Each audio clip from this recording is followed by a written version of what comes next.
Welcome to Fast Effect Double Speed Magic the Gathering from ELD's Time Vault Games Discord, as we are playing live over the internet every Wednesday and Friday. I believe this will be going live on Thanksgiving, so happy Thanksgiving to y'all.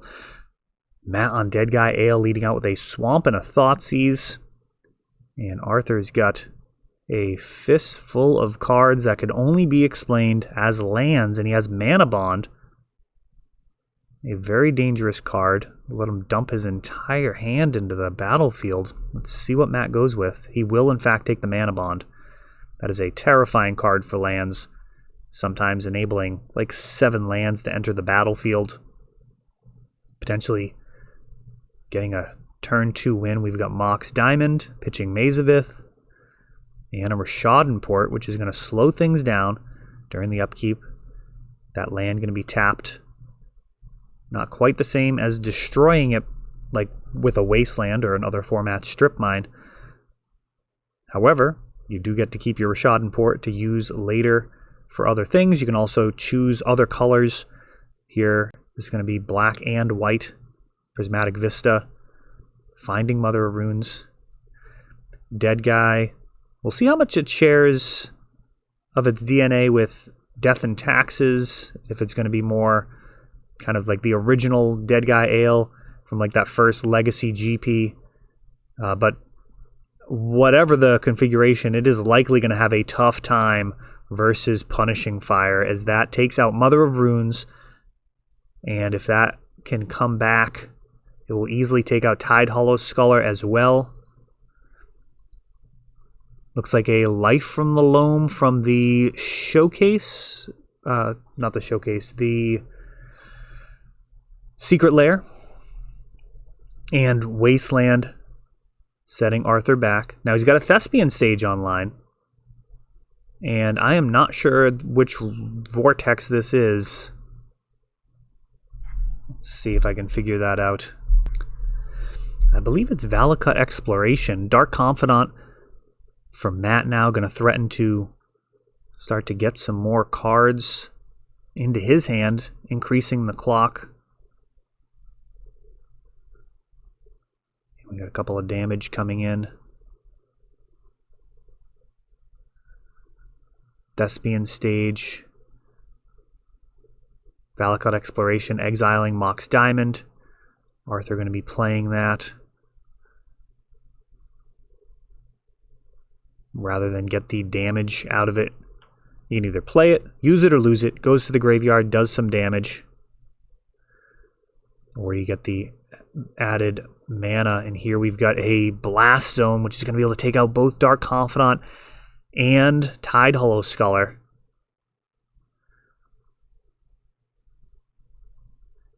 Dead Guy, not known for its reach, really just consistently socks away some additional damage each turn, hopefully outracing your own Dark Confidants. For sure, there are occasions where you've actually got to take out your own Bobs, as you're not necessarily going to be guaranteed to outrace them.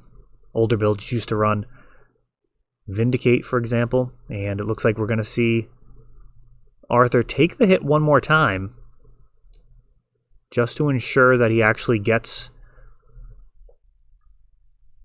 a turn without being attacked. A Crop Rotation. Oh no. No, this is no bueno. We've got a 2020 being made. Does Dead Guy have the Swords to Plowshares? And he does. STP taking it out. And now he's going to go ahead and pop the Blast Zone. So, certainly worth it to just get a 2020 and block compared to popping the Blast Zone. A Tabernacle shows up. We'll see if that ends up being of very much use. It's going to slow down Matt just a little. I mean, he's got a nice healthy mana base here. A Hymn to Torok going after Arthur's hand, but he's got that draw engine online.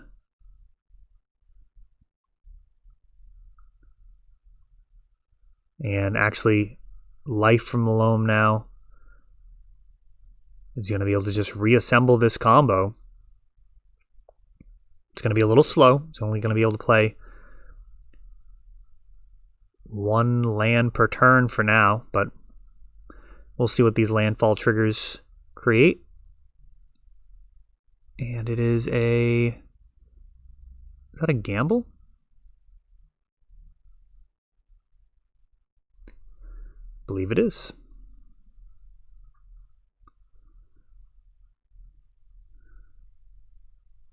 Really not that big of a gamble, so to speak, when you're talking about a land being discarded.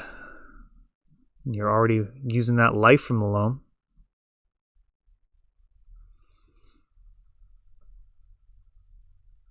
And there, Matt scooping it up as Arthur takes down this first one. Oh, missed the Mother of Runes hopping in there. Basic Plains summoning her. And we've got a Mox Diamond into a Exploration. Looks like a Masterpiece or new... Yeah, that's what they're calling them, right? Box toppers. Whatever the new etched box toppers are for Zendikar Rising. They're like embossed. It's nice that they're non-foil. And we've got a Black Border Taiga along with Rishadan Port. So Mother of Runes is going to stick. And Arthur not going after the plains, signaling that perhaps he's going to have an end step effect.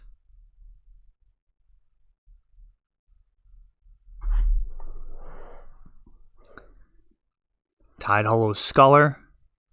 And I'd imagine we see a crop rotation now. I can't really think of too many cards that would have played out this way. If he had a Punishing Fire, he would have used it in response. During his end step, I suppose. At some point before Mother of Runes untaps. And then on the other side of that, you'd use Rishadan Port, at the very least, to slow your opponent down. So crop rotation is fired off, finds a Dark Depths. And then a gamble is taken, leaving just a Thespian Stage in hand. And Arthur is all in on this 2020. And it's a question of, does he make it now? Or does he wait on it? And it looks like he is going to sleep on it. Matt leaving that one mana open, not scooping it up, signaling he probably has Swords to Plowshares here. Batterskull being grabbed.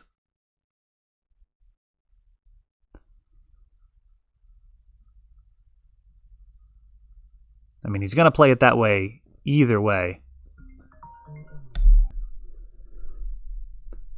Well, we'll see if he's got the Swords to Plowshares. Here comes the Merit Lage.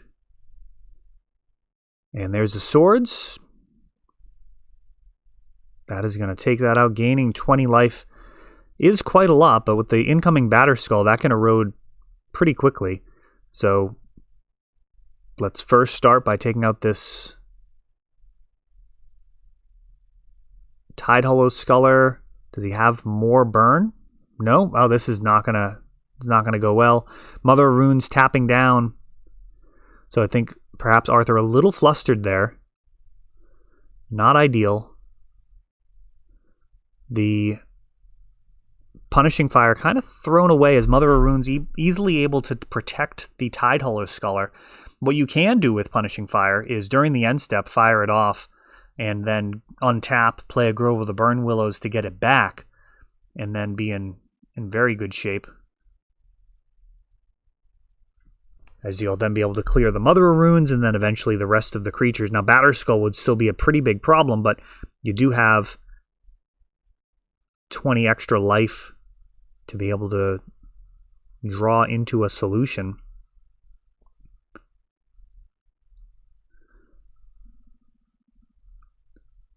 Caracas, really solid in the mirror. Also answers Thalia pretty effectively, but now Batterskull and Tidehollow Scholar getting in some damage. Matthew holding on to the Stoneforge Mystic, and that's going to enable him to get out another piece of equipment, most likely Sword of Fire and Ice it is. So this will come down during the end step and really add to the clock We'll see what he Voltrons this onto. He could get his Tidehollow Sculler out of Punishing Fire range, or he can just do the more traditional play of making that Germ live the dream.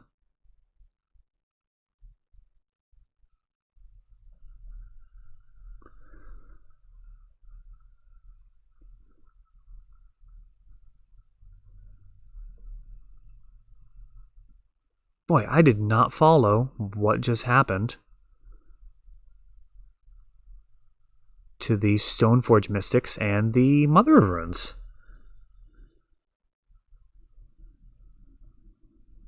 I mean, we do these in one take, so I apologize for that. Let me know in the comments.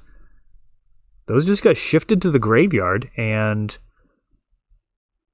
Arthur's graveyard doesn't give me the indication of what that would be about. We've got a Inquisition of Kozilek seeing, I believe, a Force of Vigor and a Mox Diamond. I'm a little rattled by that myself. So we've got Batterskull and Tidehollow Sculler going to team up to do 10 damage a turn. A pair of 4/4s plus the shock off the Sword of Fire and Ice. Sophie for short, if you've ever heard that. That is what people are referring to. A Maze of Ith off the top, but that is not going to be enough to save Arthur as Matt picks up that game. And we're on to game number 3. A game apiece. Arthur going to have the play. And he can have some very explosive starts. Potentially a turn 2 2020, but so far that's been unraveled by Swords to Plowshares. Lands does have some options. Some of the builds will run Not of This World, a free counterspell if it's protecting a permanent with power 7 or greater. More commonly, you'll see Crop Rotation for Sajiri Step. Wouldn't be surprised to see Matt having Karakas in that build either. It's a pretty low cost, in terms of opportunity cost, pretty low in terms of running that over a basic plains in a lot of cases. You do want some basics, of course. You don't want to auto-lose to things like Back to Basics and Blood Moon if you can help it. That said, Karakas can get you out of a lot of very difficult spots, getting rid of things like Gristlebrand, Emrakul, Merit Lage, protecting your own Thalias if they are in there, though we have yet to see them. The original Dead Guy, I believe, actually ran, if I remember correctly, had Hymned Torok, Dark Ritual, Hypnotic Spectre, and I want to say it actually had, I'm forgetting the name of it. It's a 5/5 flyer with Delve. Tombstalker, I think it was. One of the original Delve cards from Future Sight. Now, Gurmag Angler pretty well obsoletes it. Paying 1 is literally half as much as the 2 mana for Tombstalker. You don't generally see the flyer anymore. Mox Diamond along with a Taiga. Matt with a slower start of just Polluted Delta. And Arthur might infer from that Matt is going to have some protection from his main line, keeping a hand that doesn't have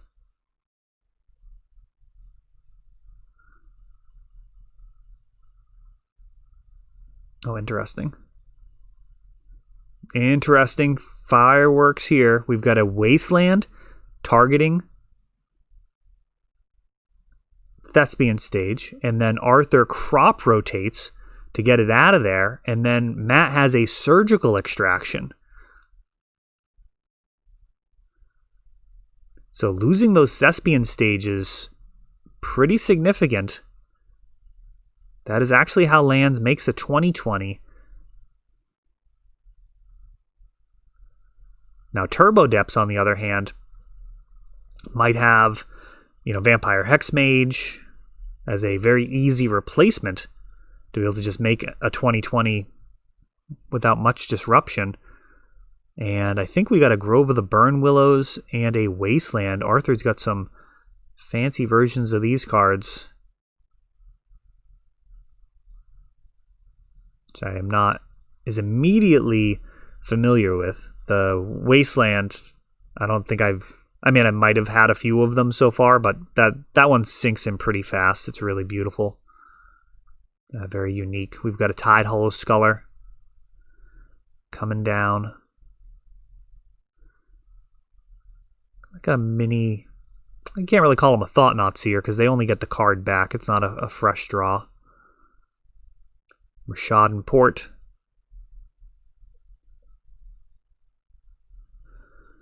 And Arthur may be on the kill you with Punishing Fire plan. He may need to Grove of the Burn Willows back Punishing Fire like 20 times. Dark Confidant might be a welcome addition if it actually does some damage to Matt.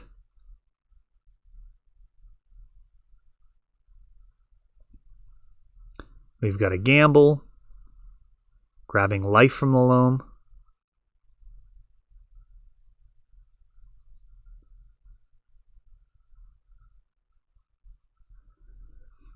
That goes to the bin.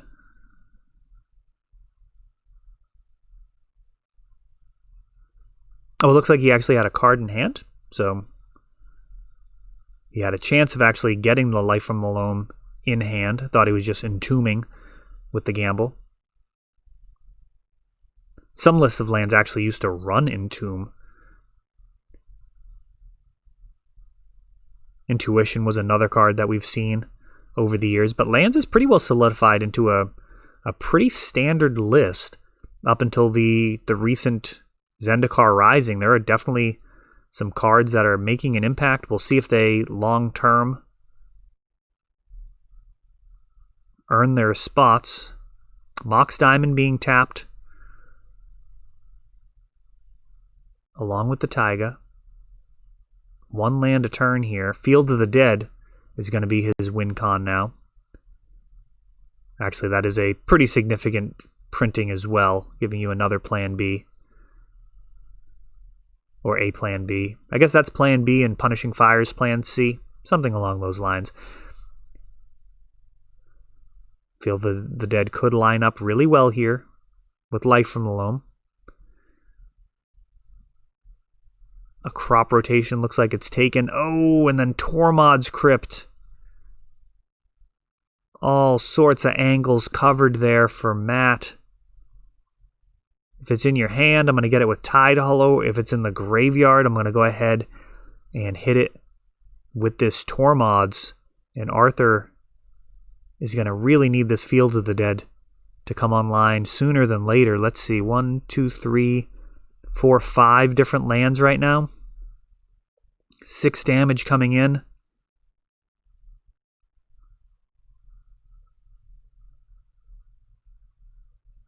And a Stoneforge Mystic.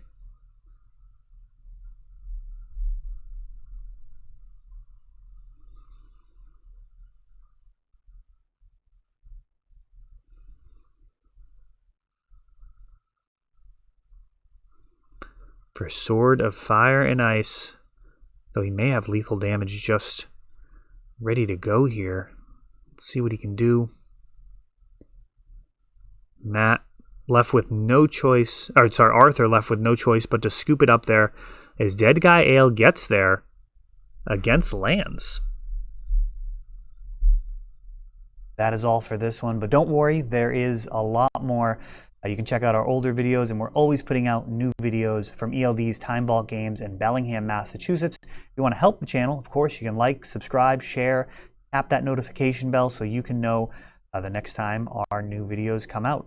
Thanks for watching.